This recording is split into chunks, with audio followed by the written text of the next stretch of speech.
There's just toxic people. I agree with you.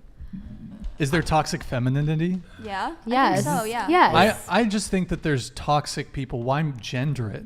Why do we have to gender everything? Can't we just? Because the reason why someone it's can called be toxic Let masculinity me ask: is because is there toxic blackness? what the fuck? No. But you see where I'm going with that. It would be. I'm not saying. I want to make something clear. I'm not saying there is, but you see like how attaching the term toxic to that can almost be in the same way that would be a racist thing to say. It's a sexist thing to say that there's toxic masculinity or toxic femininity. I just think people are toxic. Toxicity knows no gender. That's my take. Okay, I respect that take, but I think that the reason why we attach masculinity onto toxic is because there's no shortage of things that could be toxic. I'm just saying that by attributing, like by saying toxic masculinity versus just saying toxic, it kind of acknowledges that the reason for this toxicity, this certain type of toxicity, is because of the way of like more masculine, I guess, areas, like the reason by how men were shaped. You know, it's not just by like people shaped. Being toxic. It's just saying that like there's a reason why it's called toxic masculinity versus just saying it was toxic. What are some examples of toxic masculinity? Like calling guys simps when they're like into their girlfriends, like things like that, you know? The simp term is a useful term at times, okay? If you're calling a dude a simp, what about calling a guy a pussy when he's crying? There's a lot of women that want to like clearly step all over men, right? And then there's a lot of men that clearly just want to take advantage of women. Those are the far reaches of both sides. No ifs, ands, or buts about it. Like most people don't fall within those categories, but they're out there. And they get the most attention mostly because of how people digest most communication is via social media. And it's not the moderate views of most people that are going to get the most attention. It's going to be the people that are on the far reaches because that's going to drive the most attention, the most clickbait, the most hate and whatnot. There's a middle ground. Of course, there's going to be those crazy feminists that are out there that they don't want equality. They only want superiority, and that's it. There's also the same can be said about men. You know what I mean? They're out there. The vast majority of people aren't going to fall in those categories, though. It's just not going to happen. You guys also pinned the whole like simps and pussy thing on toxic masculinity, kind of. There's a shitload of girls who call dudes simps, and there's a shitload of girls who call dudes pussies too. I know, but I can't speak on behalf of like every other woman that's existed. I'm just saying from like a general point of view. Like I think that like men have been conditioned to think that like showing emotion is like a sign of weakness. That does happen. We men and women are temperamentally different though.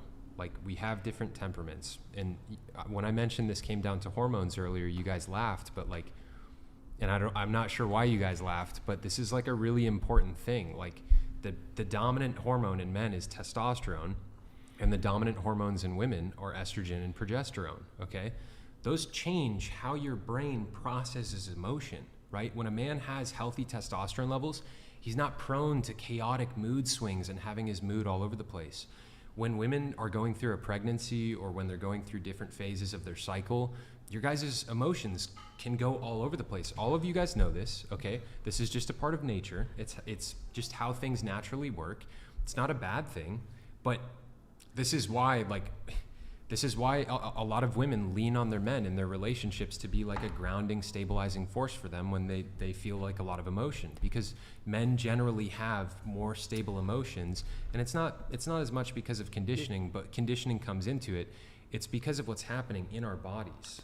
I'm sure that some, Wait, what did you want to say something to that? I said, I think I just laughed because like, I think it's erroneous to attribute all of like the emotion, like the discrepancy of emotions between men and women just to hormones. Like I think obviously like yes, that's a part of it. How big of an effect hormones have on our I know our hormones. psychology? I know. Okay, obviously I know that women like are more prone to being hormonal in like the emotional sense, but I also think that a factor of it is because men aren't like conditioned to express how they feel. That's part of it. That's part of it for sure. That is part of it, and a lot of men have like super low testosterone now, like way less than ever. Hell, some dudes will probably call me simps like on here just for saying this, but I will say like that women's innate ability to lean on their emotions and be more emotional That's what makes women beautiful. And like their ability to do that and to have those perspectives from their emotions is a good thing. We love just it. as It's awesome. men who are able to lead from their frame, that is a good thing too. Again, it's the yin and the yang. Like men and women are made to complement one another. Like we are superior and inferior to one another in different ways for good reason. I agree. That I just like is- that. I really that is like what it that. is. I like that analogy. I like the yin and yang. The men are superior in some ways, women are superior in some ways. We offer different things. That's Like I'm a 100% what it very is. unempathetic person. Did you say unempathetic? Yeah, for a lot of the times. But for instance, like, you know, who I'm with right now, she is very empathetic. And I guess we complement each other in that way. Wait, can you talk about her? Can you talk about your situation?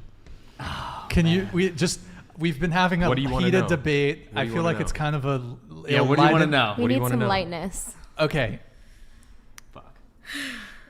You know, the whole situation with the thing, and then, you know, the thing, can you talk about it?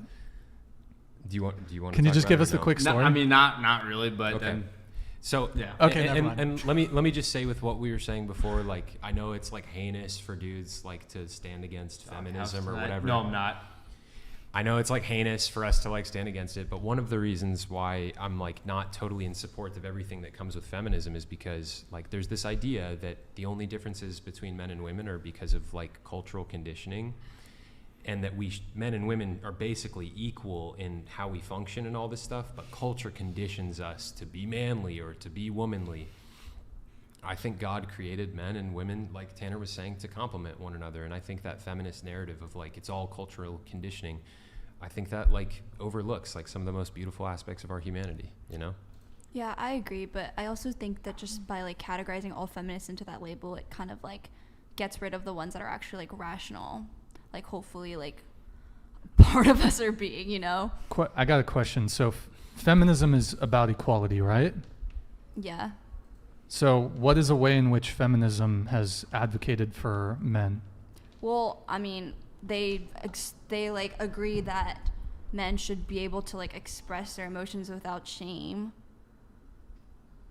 Okay, that seems fairly minor. yeah. compared to some of the What do you other mean issues men express face. your emotions, though? Can you elaborate on that? And who do you think that men should explain their emotions to? I mean, just like as a general way of saying like they're allowed to have emotions and they don't always have to be like solemn. Okay, I will say this, right? So, for instance, right now, like with my relationship, I think that a man, for the most part, should be like a rock in a relationship and should be, you know, extremely strong and lead, right? And he shouldn't burden the woman that he is with his like emotions, his heavy emotions. I'll say it like outright right now. Chase is one of my best friends. Like I've cried to him and been like, hey, this is what's going on in my life, and this fucking sucks. This is the worst thing I've ever gone through my entire life. And I'll express those emotions like with him and go to him to help, be like, hey man, I need help with this, right? Like this fucking sucks.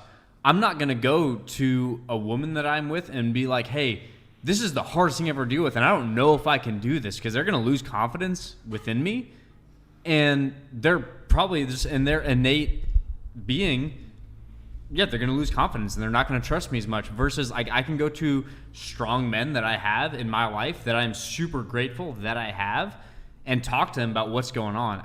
You guys might not understand that, and that's okay. Chicks say that they want men to express their emotions, but when men express their emotions in moments of weakness, it causes chicks to break up with dudes. It's happened a million So times. it's always bad. It's always bad.